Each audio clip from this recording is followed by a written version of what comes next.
पिछले एपिसोड में हमने देखा था कि बायचैन को उसकी सिस्टम ने एक प्रैक्टिस रूम दिया होता है, इसलिए बायचैन अपने सारे के सारे डिसाइपल को उस प्रैक्टिस रूम के अंदर डाल देता है। और वो प्रैक्टिस रूम ऐसा था कि अगर कोई भी डिसाइपल उसके अंदर जाए तो उससे अपने सामने का जो सबसे बड़ा दुश्मन होगा का एग्जैक्ट रेप्लिका दिखाई देगा और उसके साथ उससे फाइट करनी होगी। अगर यहाँ पर फाइट करते हुए वो अपने दुश्मन को हरा दे तो उससे थोड़ा बहुत कॉन्फिडेंट मिल सकता है कि अगर जब वो अपने दुश्मन के सामने असली में जाएगा तब उसे वहां पर वो हरा सकता है। इससे सारे के सारे डिसाइपल अंदर जाकर अपने अपने दुश्मनों के साथ वहां पर फाइट कर रहे होते हैं। जिसके बाद यहाँ से ये एपिसोड शुरू होता है। तो इस एपिसोड की शुरुआत में हम हाओ तियान को देखते हैं जो खुद भी अपने प्रैक्टिस रूम के अंदर आ गया होता है, लेकिन वहां आने के बाद चैन हाओ बाकी लोग जो थे उसे बहुत मार रहे होते हैं, जिस वजह से हाओ तियान की वहां पर हालत खराब हो जाती है। और वो वहां पर अपने मास्टर को बुला रहा होता है कि मास्टर जल्दी से यहाँ पर आकर मुझे बचा लो, मुझे नहीं लगता कि मैं यहाँ पर बच पाऊंगा। जो सुनकर तो चैन हाओ बाकी सभी वहां पर हाओ तियान का मजाक उड़ाना शुरू कर देते हैं कि देखो ये कितना डरपोक इंसान है, ये तो हमारे साथ फाइट कर ही नहीं सकता। थोड़ी सी फाइट के अंदर देखो इसने अपने मास्टर को आवाज लगाना शुरू कर दिया। हाओ तियान की जो बंदी होती है वो भी वहां पर उसका मजाक उड़ा रही होती है कि अच्छा वो मैंने तुम्हारे यहाँ पे साथ छोड़ दिया, क्योंकि वैसे भी ऐसे कमजोर इंसान के साथ रहने से कोई फायदा नहीं होने वाला। इसके बाद सारे के सारे लोग हाओ तियान से कह रहे होते हैं तुम्हारे यहाँ पर कोई मास्टर नहीं आने वाला, अगर चाहो तो आवाज लगाकर देख लो, आज हम तुम्हें यहाँ पर जिंदा नहीं छोड़ने वाले। ये देखकर तो हाओ तियान भी काफी ज्यादा गुस्सा हो जाता है और वो पूरे गुस्से के साथ वहां पर अपनी पावर को एक्टिवेट करना शुरू कर देता है, जिस वजह से सारे के सारे लोग उड़कर वहां से दूर चले जाते हैं। और अब यहाँ पर हाओ तियान काफी ज्यादा गुस्सा हो चुका था, जिस वजह से उसकी बॉडी के अंदर से बहुत ही ज्यादा ऑरा बाहर निकल रहा होता है। ये देखकर चैन हाओ बाकी लोग जो होते हैं वो हाओ तियान से कह रहे होते हैं इतनी छोटी मोटी पावर दिखाकर तुम हमें यहाँ पर नहीं हरा सकते, दम है तो हमें यहाँ पर हरा कर दिखाओ। जिस पर हाओ तियान जो होता है उन तीनों से कह रहा होता है माना कि मैं कमजोर हूँ, मैं यूजलेस हूँ, मेरा नाम तक ठीक नहीं है, कोई भी मुझे पसंद नहीं करता, यहाँ तक कि मेरी जो बंदी थी वो भी मुझे छोड़कर चली गई। लेकिन तब भी जब सारी दुनिया ने मुझे नकार दिया था तब मुझे मेरे मास्टर मिले जिन्होंने मुझ पर भरोसा दिखाया और मुझे अपने सेक्ट में ले गए। वहां पर ले जाने के बाद उन्होंने मुझे ट्रेनिंग दी है कि किसी भी मुसीबत का किस तरह से सामना किया जा सकता है। तो ऐसे मैं अपने मास्टर की उम्मीदों पे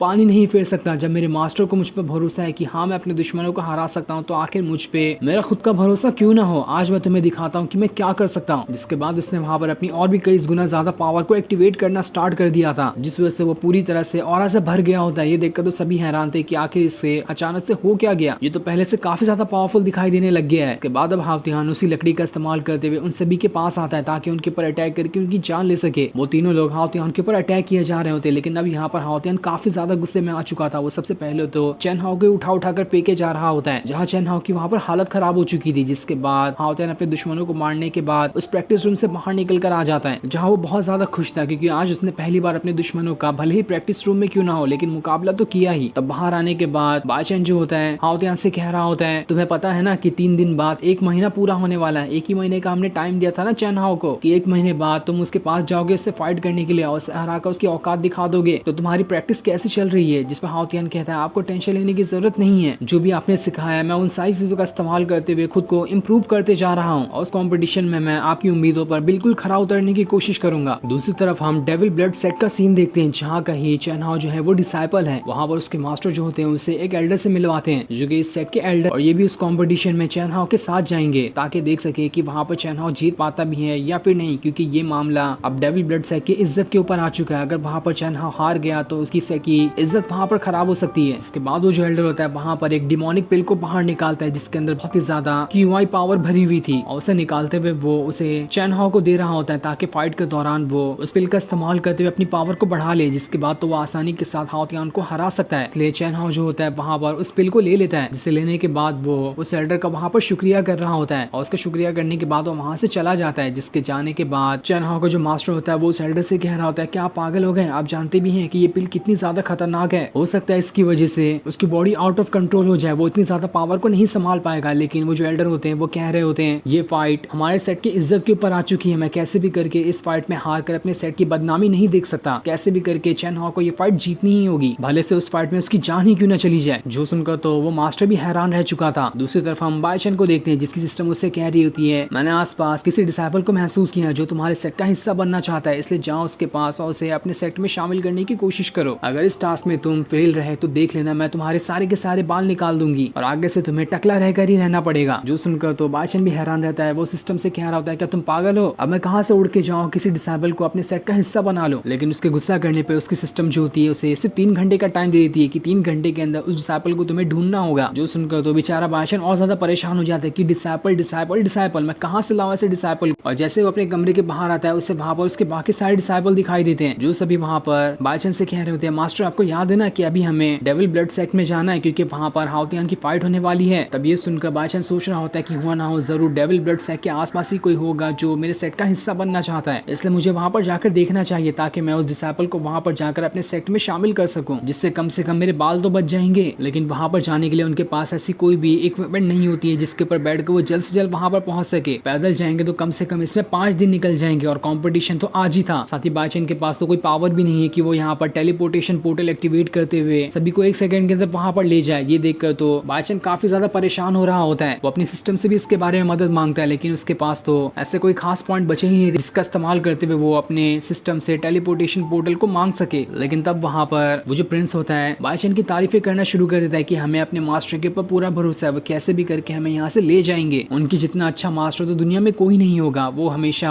कमजोरों की मदद करते हैं और उन्हें अपने सेक्ट में शामिल करके उन्हें पावरफुल बना देते हैं। उनके जैसा मास्टर कोई नहीं होगा। ये सुनकर तो बाईचन की सिस्टम भी खुश हो जाती है और इसी खुशी के बदले वो बाईचन से कह रही होती है मैं तुम्हें टेलीपोर्टेशन पोर्टल दे देती हूँ जिसका इस्तेमाल करके तुम जल्द से जल्द डेविल ब्लड सेक्ट के अंदर जा सकते हो। ये देखकर तो बाईचन भी एकदम ज्यादा खुश हो जाता है, जिसके बाद उसने वहाँ पर अपनी सिस्टम की पावर का इस्तेमाल करते हुए टेलीपोर्टेशन पोर्टल को एक्टिवेट कर लिया था और उसकी मदद से 1 सेकंड के अंदर ही वो सारे के सारे लोग डेविल ब्लड सेक्ट के अंदर पहुंच जाते हैं। ये देखकर तो वहाँ के एल्डर मास्टर भी हैरान थे कि आखिर ये किस तरह का पोर्टल है, ऐसा पोर्टल तो जल्दी किसी के पास होता नहीं है, लेकिन आखिर इस बाईचन के पास ये पोर्टल कैसे आया। इसलिए वो जो एल्डर होता है वहाँ पर अपनी पावर का इस्तेमाल करते हुए बाईचन की पावर को देखने लगता है कि आखिर इसके पास कितनी पावर है जो इसने यहाँ पर टेलीपोर्टेशन पोर्टल बना दिया। लेकिन उसे पता चलता है कि वहाँ पर तो उसे उसकी पावर दिखाई ही नहीं दे रही है। ये देखकर वो हैरान रहता है कि आखिर मैं यहाँ पर बाईचन की पावर को क्यों नहीं देख पा रहा, जबकि वो असल में इसलिए नहीं देख पा रहा होता है क्योंकि बाईचन के पास तो कोई पावर है ही नहीं, बेचारा एकदम नल्ला आदमी है। जिसके बाद बैटल एरिना के अंदर हाउतियान आ जाता है जो यहाँ पर चैन हाउस से फाइट करने के लिए आया था। वो वहाँ पर अपनी पावर को एक्टिवेट करके सभी को दिखाता है। ये देखकर तो सभी हैरान थे कि जब यहाँ पर 1 महीने पहले हाउतियान गया था तो उसके पास तो कोई भी पावर नहीं थी, लेकिन अब देखो ये कितना ज्यादा पावरफुल हो चुका है। इसने क्यूआई रिफाइनिंग के 17 लेवल को रीच कर लिया है, तो सच में कमाल की बात है। 1 महीने में इतना प्रोग्रेस करना, जरूर इसके पीछे इसके मास्टर का ही हाथ होगा, वरना तो कोई भी ऐसे इतनी ज्यादा प्रोग्रेस नहीं कर पाता। ये देखकर तो चैन हाउ भी हैरान था, लेकिन तब भी उसे वहाँ पर कॉन्फिडेंस होता है कि मैं यहाँ पर तो इस हाउतियान को हरा कर ही रहूंगा और इसे यहाँ पर इसकी औकात दिखा दूंगा कि ये कितनी भी कल्टीवेशन क्यों ना कर ले, मेरे सामने ये नहीं टिक पा। इसके बाद उसने वहाँ पर अपनी स्वॉर्ड को बाहर निकाल लिया था और अब देखते ही देखते दोनों के बीच फाइट शुरू हो जाती है। लेकिन हाउतियान तो वहाँ पर अपनी लकड़ी वाली स्वॉर्ड को लाना भूल ही गया था, जिस वजह से यहाँ पर उसके पास कोई स्वॉर्ड होती ही नहीं है और बिना स्वॉर्ड के वहाँ पर फाइट ही नहीं कर पा रहा होता है, जिस चीज का फायदा उठाते हुए चैन हाउस के ऊपर लगातार अटैक किए जा रहा था। लेकिन तब लूली जो होती है वो अपनी लकड़ी वाली स्वॉर्ड को हाउतियान को ही दे देती है, जिसका इस्तेमाल करते हुए अब वहाँ पर चैन हाउ के सारे अटैक को रोकना शुरू कर देता है। और अब यहाँ पर इन दोनों की फाइट काफी ज्यादा टक्कर की चल रही होती है। दोनों एक दूसरे के ऊपर लगातार अटैक किए जा रहे होते हैं, लेकिन यहाँ पर कोई भी ज्यादा पावरफुल नहीं दिखाई दे रहा था। तब ये देखकर चैन हाउ जो होता है वहाँ पर अपनी और ज्यादा पावर को एक्टिवेट करना शुरू कर देता है, जिसके बाद उसने दोबारा से हाउतियान के ऊपर अटैक करना स्टार्ट कर दिया था। लेकिन तब हाउतियान उसे उठाकर वहां से बहुत दूर फेंक देता है, जिस वजह से चैन हाउ वहाँ पर बहुत ज्यादा इंजर्ड हो जाता है। ये देखकर तो हाउतियान भी खुश था, वो वहाँ पर सभी को अपनी पावर दिखा रहा होता है कि देखो अब मैं पहले वाला